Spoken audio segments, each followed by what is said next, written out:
Hello, panelists. Hi. Welcome Hi. to our event. I believe that I should be saying good afternoon to you right now, because of the different timing and adjustments. So I'm a little bit lost on my timing. So please excuse me. Welcome on AF4C, Employment Reimagined. We hope that for our virtual audience who is joining us right now, that after all these sessions with all of you wonderful panelists, that they are going to emerge stronger than they are ever going to be. So without further ado, let me introduce my three lovely panelists, starting with Jaime. Now, Jaime Lim is the country manager of PeopleSearch Private Limited. I used to work for this company, so I can vouch for it. Now, if you want a great headhunter, you should be heading that way. All right, and next comes a very, very good friend of mine. We've known each other for yonks, but of course, we still look 25, and that's Miss Kiran Kaur. Now, Kiran was once upon a time in talent acquisition for a very large company, but right now, she is her own consultant for consulting and recruiting and on HR matters. So Kiran, welcome very much. Thank you. Finally, last but not least, we have Pamela Dua. Pamela is the HR director of Pico Art. Every one of you should know Pico Art. If not, you should be shocked. No, I'm joking. Okay, anyway, so let me throw this to my panelists, and I would like you all to introduce yourself again and tell us what really do you do, because I'm only giving the designation. And what does the company do in a nutshell? So I swing to you first. Pamela, you would like to introduce yourself to us? Okay, hi everybody. I'm Pamela Dua. So I've been working in Pico for more than 15 years. I think I find most of my most satisfying role, I must say, is grooming talents. So finding the right talent, grooming them, watching them grow, that is something that I find a lot of joy in. Yes. Oh, thank you, Pam. That is such a nice introduction. And now I'm going to jump across to Kiran.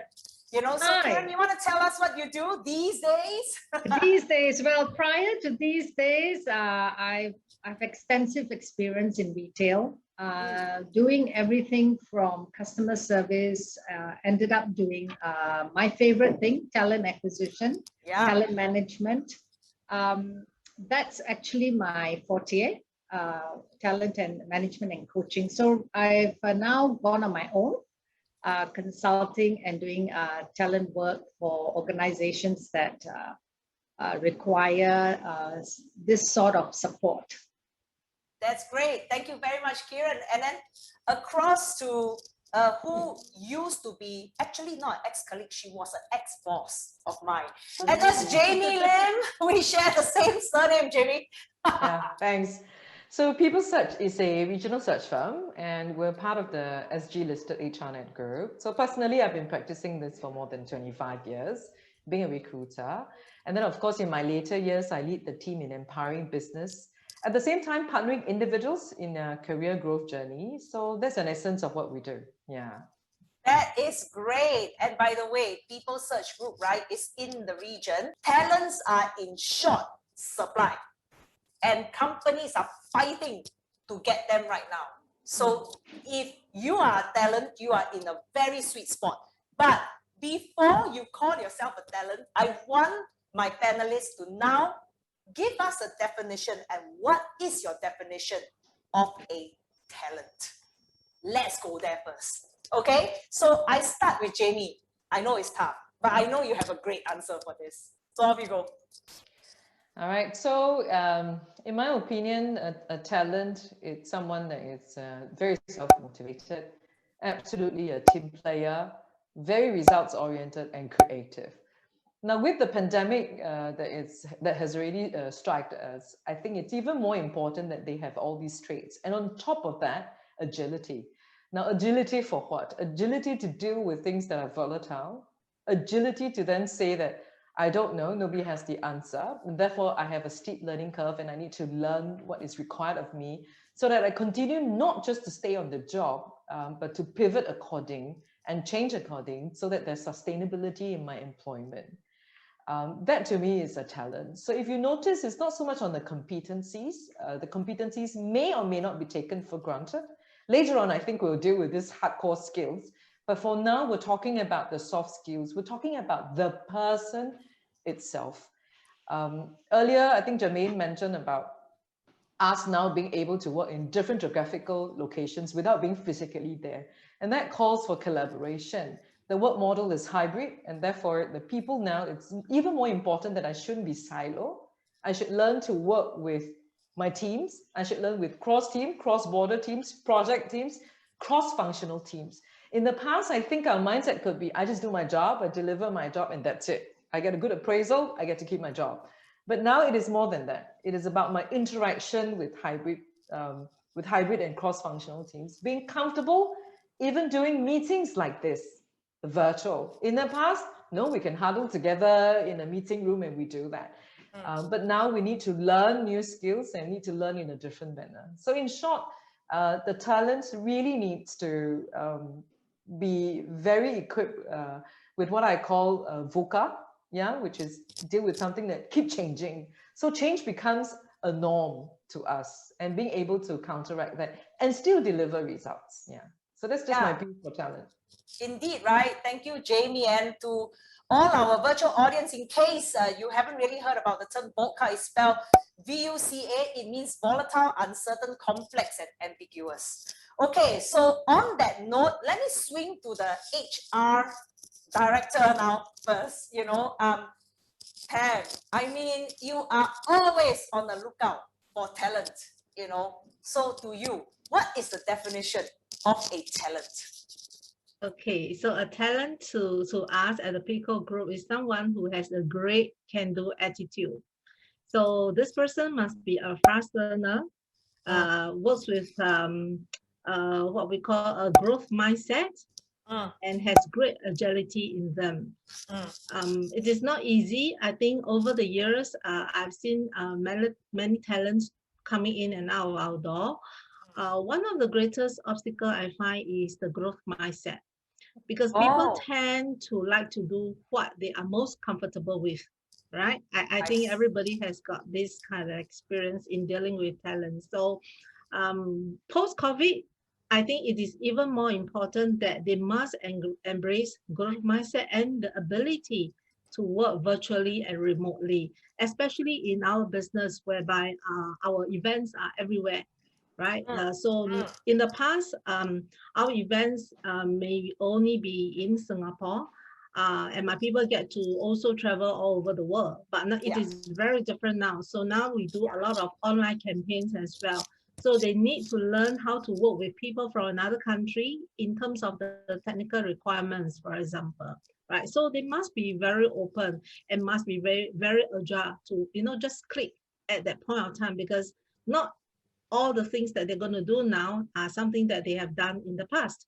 So every day is a new experience for them. So therefore, we found that, and actually I did have a discussion with my internal team leaders. Now, what are they looking for? Because knowing that the technology is, you know, changing very fast, what are they looking for? So we reckon that we are not looking for that smart person. We're not looking for that person with all the skills that we need, you know. We need somebody that has the can-do attitude. Again, you know, like what Jaime said, we put the hard skills aside. We look for the person first, because we know that at the end of the day, it is that great attitude that will actually set them apart from the others. Oh, so I picked up a few things, you know. I picked up agility. I picked up competency, but mostly I picked up attitude. So I'm gonna go to Kiran. Kiran, you have been in talent acquisition, and you have been doing it, right? Or you had been doing it for an industry that's very, very tough. You said so. It's in retail. It's no joke, you know. It's no joke, you know. So I'd like you to say something about that, you know, and kind of like segue into your role right now as well. Yeah. Okay. So I see talent as it's a little bit of a wiring of the person as well, which is very important. So we have we can have a team of people, and complementing each other with different type of talent. So if you have talent conversations, you realize that, okay, this person may be very technically deep in their field, very deep, not wide, but deep. So would you put a career plan that is rotating the person around the company? I wouldn't, because the person's maybe as a mentor in another country for the same subject matter. So he's subject matter expert. Another talent conversation might be with someone who has very high agility in terms of being able to grasp different subject matters very quickly. So that kind of talent you want to rotate. You want them to sort of experience the different parts of the company, to take on a very senior role eventually. Because if you don't, they get bored and they leave. And that's why you will get talent leaving, because you don't understand your talents intimately. And in the retail environment, this is very important, because there are a lot of people on the shop floor who want the opportunity to be recognized, and then career advancement is very clear to them. So maybe they are the ones that fall in the category of the agility and the ones who like rotation. And then there are ones who stay deep, where in operations or accounting or auditing, how do we then leverage on their strength? So to me, talent comes in different forms, and it's a very key to the organization to recognize these different forms. That's my view on talent. Right. So now that we hear your definition on talent, now I want you to let our audience know, what then is your juxtaposition between an employee and a talent? So now the conversation is getting tougher. All right. So we are going to go back to Kiran. So yeah, I mean, if you say employee sounds like someone, well, not sounds, is someone who's hired to do a specific job. There's a contract. So it's a talent. Yeah. Talent to me is someone who wants to go the extra mile, who takes accountability of their own career path, who wants to know, who doesn't just sit there and say, okay, this is not in my job description, I'm not going to do it. Right? Yes. So a talent would be, hey, that's an opportunity, I'll do it. It's not in my job description, but guess what? I'm going to do it because I want to learn, I want to further myself. So to me, that fine distinction automatically separates someone who thinks employee or someone who thinks talent. To me, that is the X factor. And you find people who just want to do their job. Finish. Don't ask me to stretch further. And those who do are the ones who are going to get further in the company. So I think people have to make a choice. Do I go in as an employee, or do I go in as someone, as a talent? Right. So on that note, right, I'm going to swing across to Pamela. So Pamela, I like to see your take on then what's the difference between a talent and an employee? Because even after hearing what Kiran has to say, I bet you our listeners and our virtual attendees out there are like, yeah, no, I'm a talent. I'm going to beg to differ, so let me hear what you have to say about that. Okay, I think employee, their mindset is very straight and simple. Just pay me what I have done for you, and that's it. That is an employee mentality. Yeah. So they just do what they are told. No extra mile, 9 to 5, pay me what I've done, full stop. That's it. Really? Wow, that is employee. Straight to the point, So coming from a headhunter's point of view, Jaime, you are speaking on behalf of your client, and your client will all want to hire talents. Yeah, absolutely. Absolutely. Yeah. So I totally agree with Kiran and Pamela. I guess I will add in and kind of string it up all together.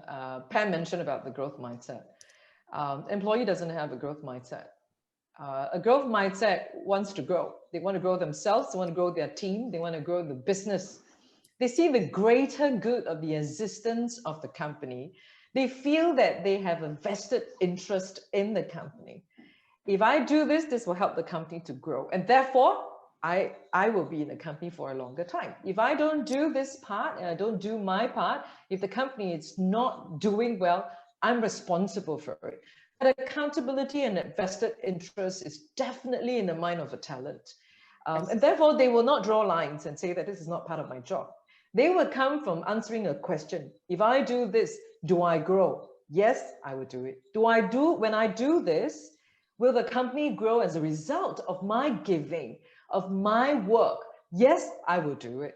So it's a very different mindset. Whereas an employee, it's, I'm paid for this job. Am I paid for this? No, I won't do it.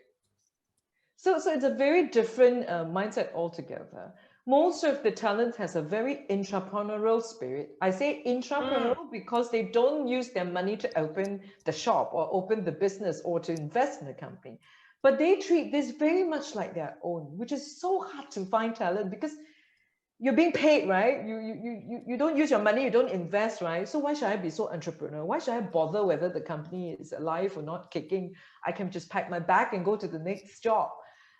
Whereas the talent will not think this way. They're wired a little bit differently, like what Kiran said. They're just wired slightly differently, and they feel passionate about the health of the company because it impacts them. Yeah. So Yeah. we need to keep the talents. Yeah, I know. You know, the talents are flowing out. And now more so than ever, simply because, you know, the world has become borderless. Yep. Talents are disappearing. They are still in Singaporean. They are still in Singapore, but they are disappearing. Understand that. That means they are going to another company that is hiring them remotely. Yes. Yep. Just to add to Jamie's comment, Jaime. Yeah. Yes, you know, engagement with the company is very important. I totally agree that having that, you know, growth mentality, but it kind of works both ways. Does the company create that environment or the transparency for the employee to know what's going on, you know? I remember years ago when I joined this retail company, the store managers didn't get their P&L. And we want, so how can they be vested in their numbers when you're not sharing the numbers? It's a simple example. But I think the more vested you get your employees, the more they also will have the pull factor to become more engaged. So it's kind of both ways. The culture of the company, does it facilitate the engagement? Hence, does it grow talent? That's kind of a virtuous circle that we like.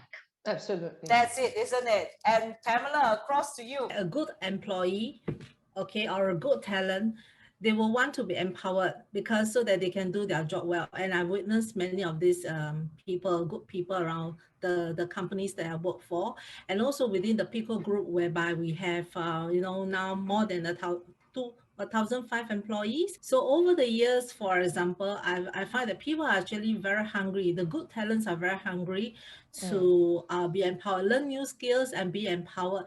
And Kiran talk about P&L earlier on. So you'll be surprised that at Pico, even me as a HR, I hold a P&L. So I'm not a cost center, I'm a profit center. Fantastic. So I do my own numbers, and also on top of that, I look after the building. I look after 2 buildings in Singapore. So, you know, you talk about empowered, everybody in Pico is actually empowered, and those who are empowered, they really want to do a good job, and they'll come back and question their bosses or even their team leaders. Why am I not, you know, informed about the costing of this project? How do you expect me to do a good, you know, a good budget, a good project when I don't even know what are the costings and the budget? So you see, there is a difference that people who are very self-motivated to want to do a good job, and the kind of mentality that we want. So I think there are, and I also agree with Kiran that the working environment is very important, because what you give to the employees, you get back returns in thousands and multiple times, right? Yes. So yeah, so it is also up to us HR leaders how we are going to build that kind of environment for our people to grow and thrive. Yeah, indeed, right? And Pamela, can I tell you that, you guys really do live that vision? I tell you why, because I came by to see you, and even your receptionist is exceptional. And Thank she's you. been there forever, I mean, to me, when you exude passion, it says something about the environment, right? Can I add 2 Sure. points, 3 points here? So I think Kiran mentioned about it's a two-way relationship between a Yes. talent and the employer, right? Yeah. So I felt personally that an employee would want to wait upon the company to give them opportunity Correct. to kind of schedule an appointment to talk and discuss about the career journey with them. Yes. But talent, on the other hand, is different. They are always taking the initiative to ask for feedback, ask for areas of development. They will always be the one to ask for opportunity for regular performance reviews, to ask and say that, okay, I'm going to put my hands up. And most of the time, their hands are up for very challenging projects. They don't shy away from it. There's just this trait about them that they don't shy away from. And from the organization point of view, in order to encourage that environment, I think Jermaine said it right, is that allow room for mistakes. Review and reflect those mistakes. And if it's wrong, get it right. If it's wrong again, get it right again. If it's gone again, right. I know this sounds very daunting, especially when PLN is concerned, but there must be certain trust built. And trust starts from having that one scenario where they fail, they got a review, and they're not condemned for it, if I can use that word. And after once, twice, and third, that trust is being built, and they know that it is safe here to make that mistake in order to get the success. The other thing I feel personally is, how do we recognize and reward these talents? I think we need to over-communicate and not just leave appraisals to once a year or twice a year. I don't think that's enough in this season. Yeah. It's regular. It's so regular that, because we no longer have corridor conversations if we're not heading back to the office. We no longer have lunch conversations or toilet conversations, for that matter, for some ladies. And so we need to conduct more regular performance reviews to then tell them, okay, you are a high potential. Why do we say that? What is our expectations? And this is your career journey. We have to over-communicate so that they know that, okay, I'm there and I have a place in the organization if I continue to do well. So I think these are just one or two tips that organizations can look at. But I think candidates like us, so-called employee and talents like us, can take the step forward. We should take the step forward ourselves and not wait.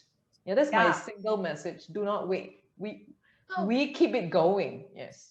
I think you hit the nail on the head by saying that it's also the employee that needs to come forward. Yes. And yes, so that's so from the other side, from the employee side, from the employer's side, I've dealt with a lot of line managers who refuse to have that crucial conversation, the important conversation to talk about non-performance.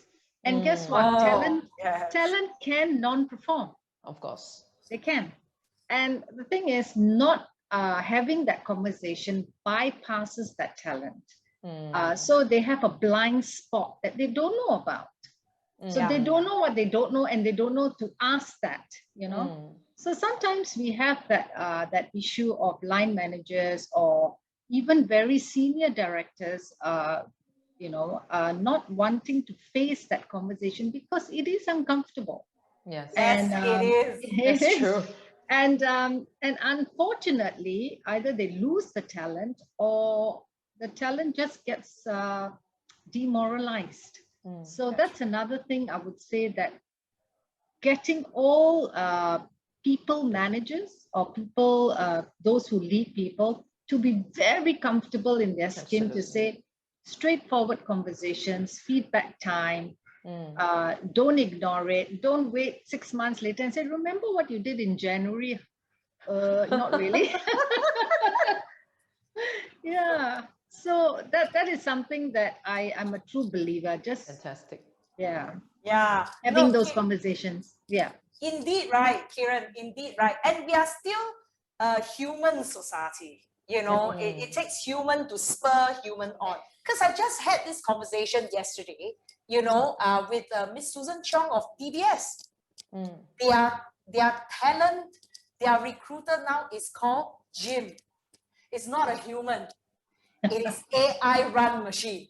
Okay. And the way they match is so much faster. But the reason why, you know, employers are using that right now, you know, is that more and more they are hunting for talent. So now can we understand why there is a talent war? And why is it that so many people are out of a job and yet there is a talent shortage? Are we correct on that one? You know, panelists, have you heard anything about that, Jaime? You know, on this AI thing, I'm sure you have. Of course. So DBS is one of our customers as well. Yeah. And we have been introduced to robot gym or bot or chatbot gym for a long time. It is true, but I have a view or something that it's a reflection for all our attendees. I think it's good to say that it is something beyond, it is something within our control. It is a subject where, you know, we can control if we want to be a talent. So to me, I feel that there is a hope there, because skills can be learned once our attitude is right and if we're willing to do it.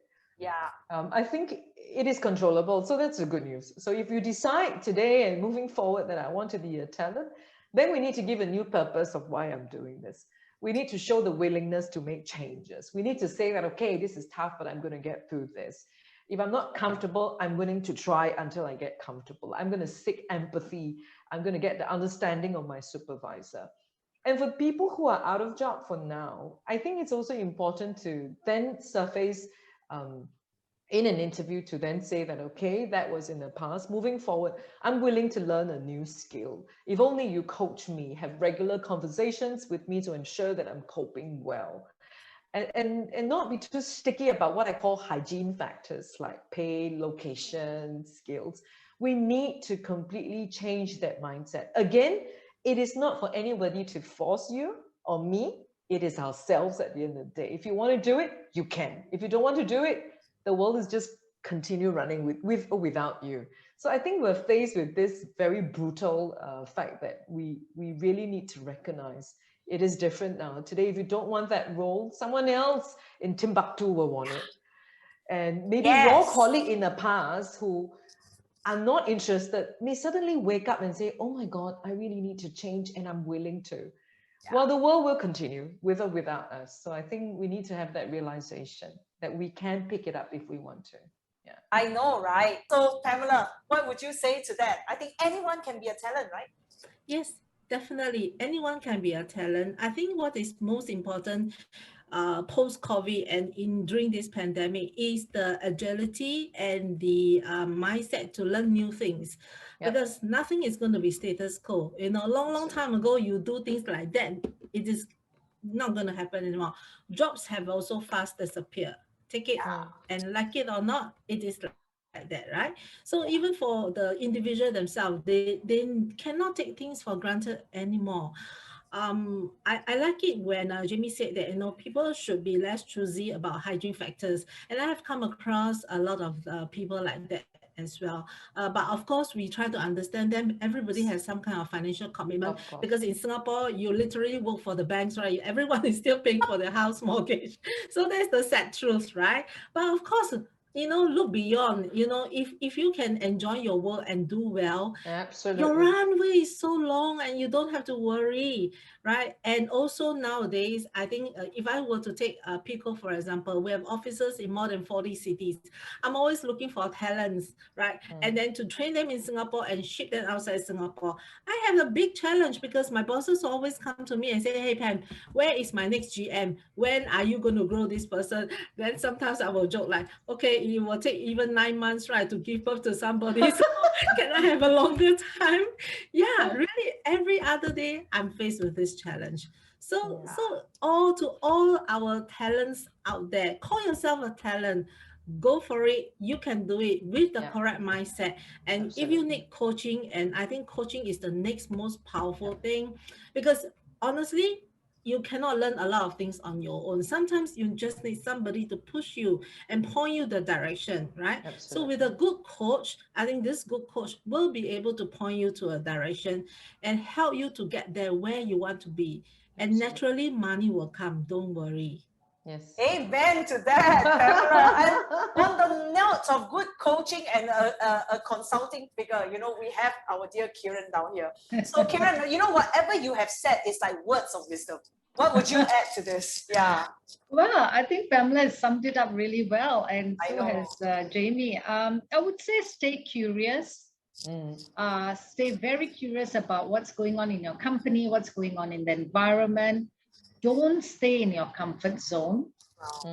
Challenge yourself all the time to get out of your comfort zone. Maybe in your personal life, in your work life, make it a natural thing for you. It's uncomfortable in the beginning, but you know, as soon as you do it, you'll be you feel like, oh, it's not that bad after all. You know? And also be okay with change, because that's, as they say, that's the only constant. And I think the pandemic has really given us a real shocker as to what change really can be. So expect more of that, and and be open for coaching. Indeed, right? Yes. So on that note, actually, we've run out of time, panelists. But you have done so well. I know this is a shocker of a topic. It's not easy. You know, a lot of people are like, oh, you know, but then I think that you have opened up their mind to think and rethink again, you know, on the situation. And it's really not all that bad. You know, people are doing well. People are thriving, you know, and you don't have to be an Einstein to be a talent. You just need to be passionate in what you do and be engaged to be a talent. Yeah. So to all our attendees out there, you know, if you want to connect with any of our panelists, right, down here is the QR code to scan. All right. And for Jaime and for Pamela, you know, they are still looking for talent. Yes. Right. Towards the end of this panel, there will be a link linking you to all the jobs that are still available. They are there, guys. Help yourself, you know. I am very sure that you're going to find something that you can do, and going forward, all shall be well. Thank you very much, panelists. Thank you. Thank you, everyone. Day. Yes, Thank you. I will say goodbye here. Thank Thank you, Jermaine. Yeah, bye. Thanks. Stay well. Bye. Bye-bye.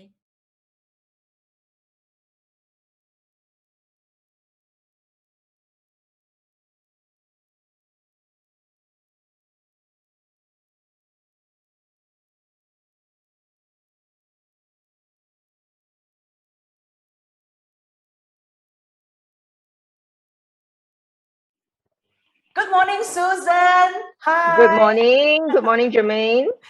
Thank you for joining us today, and welcome to AF4C Employment Reimagined. To our audience that is tuning in right now, may I introduce to you Miss Susan Cheong, Managing Director and Talent Acquisition Group Head from the DBS Bank. So to Susan, let's talk a little bit about yourself. All right. Can you tell us, even though you know your title already says so, but can you tell us a little bit of what do you do in DBS Bank? Thank you, Jermaine. Good morning, everyone. My pleasure, Jermaine, to be invited, for this session with you. I'm Susan Cheong from DBS. Currently, I am the Talent Acquisition Group Head in DBS, but I didn't come from a HR background. So I have been in DBS for more than 20 years. Actually, it's my first and only job after I graduated from the university. Wow. I spent 20 plus years in the consumer bank in DBS. So that's where I started. That's where I grew. It was only after 20 years that I actually crossed from a business function into HR. So I've been in HR for about 2 years plus and enjoying the role very much in talent acquisition. So that's a quick introduction of myself. Oh, that is very, very good. So I think you answered everything, but it's amazing that you actually did not start from this background and you went into this background. So can I just jump a little bit into that? Does Sure. that give you a very good, solid understanding when you are acquiring talent for the bank? I would say it's more plus than minus, frankly speaking. Having not come from a HR specialization means that there's a lot of, I would say, tools of the business, tools of the trade that you need to learn in recruitment or talent acquisition. But certainly the business background, the grounding I've had in the 20 years, the understanding of the organization, the understanding of the business, the understanding of the people and culture was actually of extreme great help, when I executed in my role in acquiring talent for the bank. The topic that we have put on this fireside chat is headhunting still relevant in today's digital age? Before I jump into that, I want to address that white elephant that's in the room, this term that is swimming around everywhere since the pandemic started. I can't even pronounce it, but I shall try. It's called VUCA. Am I right? VUCA. Okay, so That's right. to the people tuning in, VUCA means volatile, uncertain, complex, and ambiguous. Isn't that what it is for us since 2020 is swinging into 2021? We are still like this. So can you, as a professional, dive a little bit more into this word and tell us what it really means? Because seriously, we all can say it. We don't know what it means. Actually, the perspective I would put forth will be the VUCA environment that you just described, right, didn't really happen in just the last 1-2 years. At least from a banking perspective, where I come from, we do see the VUCA environment happening, many years back already. And the banks, including DBS, have been trying to transform ourselves, even pre-pandemic, pre-COVID, to ensure that we are able to survive in exactly how you describe as a VUCA world today. It's just that with the pandemic, things get accelerated. It's just more volatile. It's just more uncertain. It's just more complex. And everything has just become more ambiguous. And you have to figure things out on your own, right? So it's just the intensity that has been actually increased, I would say, in the last, 1 year plus. So can I ask, has this in anything affected your talent acquisition, in DBS, for example? Has the environment... I guess as the environment changes, right, especially in the last 1 year plus, things has shifted, I would say, greatly. For example, simple things like in the space of talent acquisition, everything shifted online, no different from any other business. All our meetings, interviews, including what we're doing now, which used to be really next to each other face to face, is everything shifted virtually. So do you think that, it has actually spearheaded you into a very sweet spot and a very good position? Maybe I could break that up into a few parts. First is, I think before things changed in the last 1.5 years, remote interviewing, especially candidates who are overseas, whom we do hire into Singapore, that has all along been happening.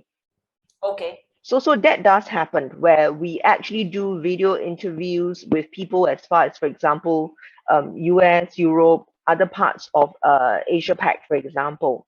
But usually they will then come in for a face-to-face interview before we conclude the process. That's right. That was pre-COVID days, right? So it's not an entire big difference. It's just that we have to adapt ourselves. Now, fast forward to today, right? How we look at it will be, frankly, for a start, everybody was excited about borderless working, work from home, work from anywhere. The concepts were truly very exciting. But I think people do learn, including ourselves, in the last year, that sometimes the cross-border hiring might not be so simple because there's taxation issues to be considered. There are things like, you can do the work. Much of it can be handled remotely, that working relationship, but there's still something that's missing when you don't meet face to face. Oh, that is really good. So first and foremost, right, when you pointed out that it's not so simple to hire overseas, even though the world is your oyster, Can I say that our virtual audience are probably clapping right now because a lot of the Singaporeans are wondering, oh my goodness, for this borderless hiring, what's going to happen to us? But can I also tell our virtual audience who are largely Singaporeans, please, that also means that you can be hired overseas, it's the same thing. It goes both ways, right? So on that point, right, I am now going to jump to headhunting because, Susan, you very rightly pointed out, there are some things you cannot do over this screen. Like even talking to you over this screen, in all honesty, I wish that we were on the stage, sipping a coffee, addressing our audience of 3,000 that is listening to us right now. Because I can't see their faces, I cannot see the reaction. Yeah. It's very clear, right? So with the same thing, you see, a lot of people now tells me that, oh my goodness, so recruiting are going to be a sunset industry. Do you really think so? The art of recruiting, as in using an external recruiter to help you. Do you think that they are now sunset industry? Okay, I think recruiting on its own is unlikely to be a sunset industry so long as there's a demand, there's a supply. Correct. The role of a recruiter would not change because everybody would need to be hiring people regardless of which industry, which company you are from. The question I guess, Jermaine, you're posing is, how would organizations have changed or pivoted? For example, do you actually form your own recruitment team, like in DBS, which we do, because you have actually more tools that is easily available for you to do it on your own? That I would say, yes, the availability of tools today, the connectivity makes it easier. For example, if you're a hiring manager, sometimes you can do it on your own without the need for the role of a recruiter, maybe in a more efficient way. But at the end of the day, I think we need to be clear. For example, in an organization like ours, we have a hiring manager. We also have our talent advisor or recruiter. And for both of us, we play different roles. We assess someone who comes to us, a candidate. We assess him or her differently. One would look at, for example, from the job requirements, the technical skill sets that's required. One may then actually look at cultural fit, the individual's persona. Do you actually fit well with the dynamics of the team, with the cultural dynamics of the organization at large? And there's a role for every one of us to play, and we do it hand in hand, complementary. So that's a role. So that's the role of it. I would say that internal recruiter. The other part of the question, what about, external recruitment or search firms, whom we actually work very closely with as well? I think there is still a role to play, within external search, that kind of function. Reason being, no matter how good or how sharp we are as an internal recruitment team, we embrace, I guess, diversity of ideas from our partners. Oh, Susan, I'm so glad you point out the ecosystem, which is exactly what we're trying to get at in this event, because I spent a good part of last year and early part of this year just going to, employment events. And what was, gravely missing in all those employment events was that they literally have the employers that are hiring and they have the job seekers, and that was it. I wish that the employment ecosystem is so simple. I wish it isn't, So the entire ecosystem still needs everybody to work together, which obviously includes, your recruiting partners, your external recruiting partners, your own internal recruiting team. You are the employer. It needs technology to come in as well. And it needs you guys to be looking at new trends, sexy trends that are coming in, and looking at what technology can take away certain roles, right? I'm sure organizations are looking at that. Certain roles are defunct already. But then what are the new roles that are coming that you will still need a human being to do that? So these are the new trends. So this is the entire ecosystem. So, I think you really hit it, Jermaine, on the spot, because I guess a lot of us, myself inclusive at times, we feel threatened by technology. Is technology coming to take over the value that I have in the entire value chain? So I think, again, that comes back to mindset. If you see technology as something that can help enhance your value, then you would embrace technology and actually look at it quite differently to help you either become more efficient, become more effective.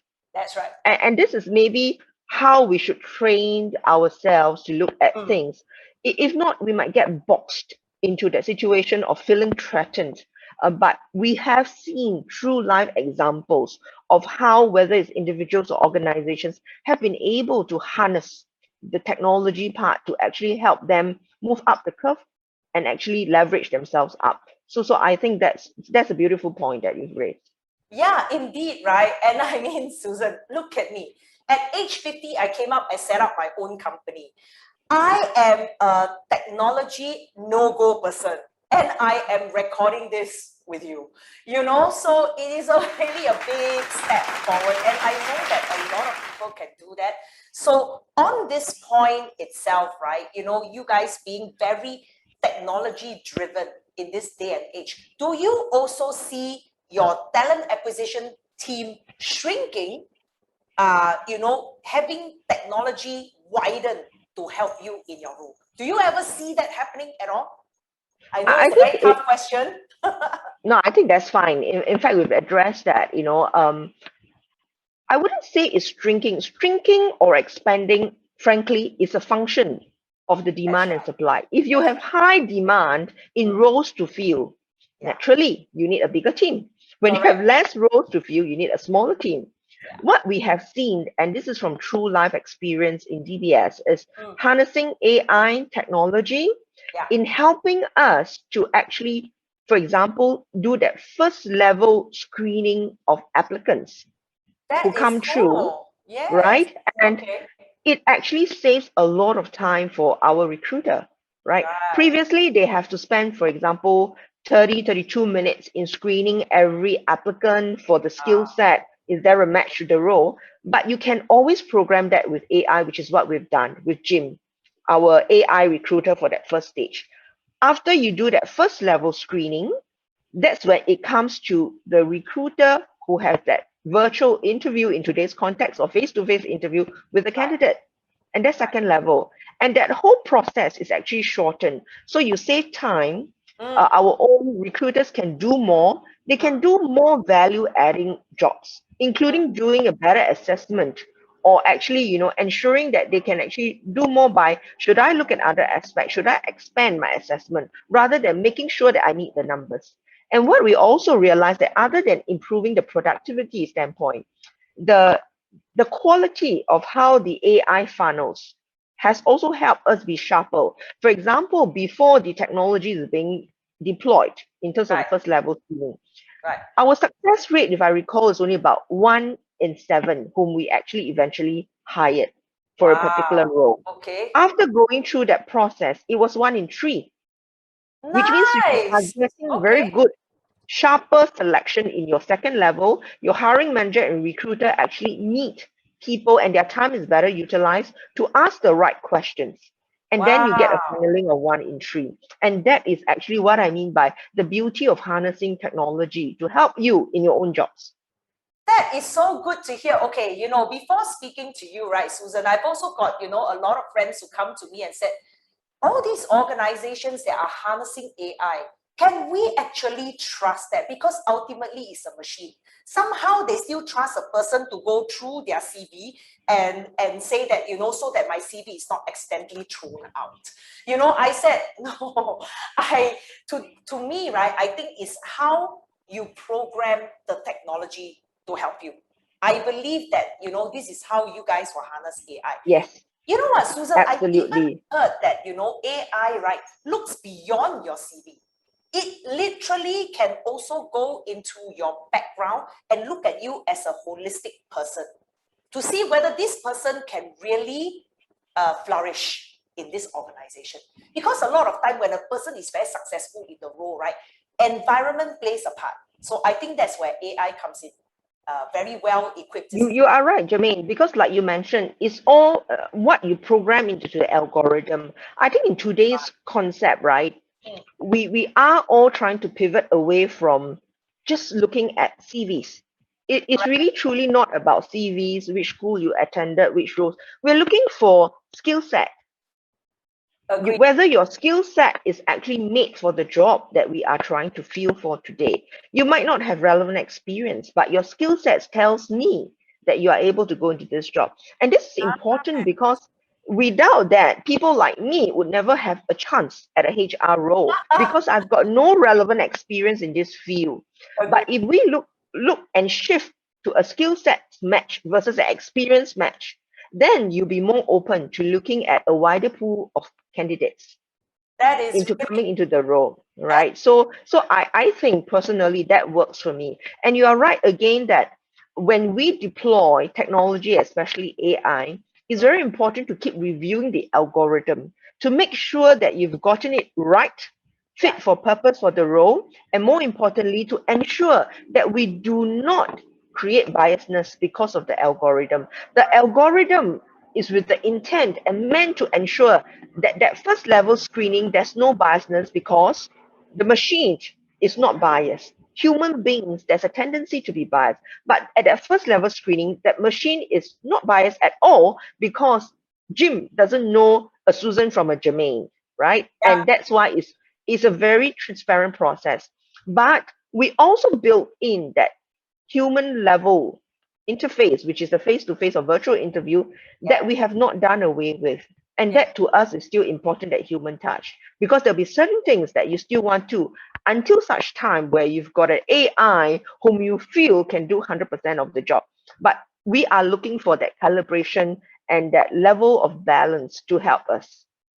Yes, very good. Well said, Susan. And I bet, all the listeners, our virtual audience listening to us, they are going to be so happy to hear this, because this is really what I needed them to hear, and we put to rest all the myth. So in closing, Susan, just one question.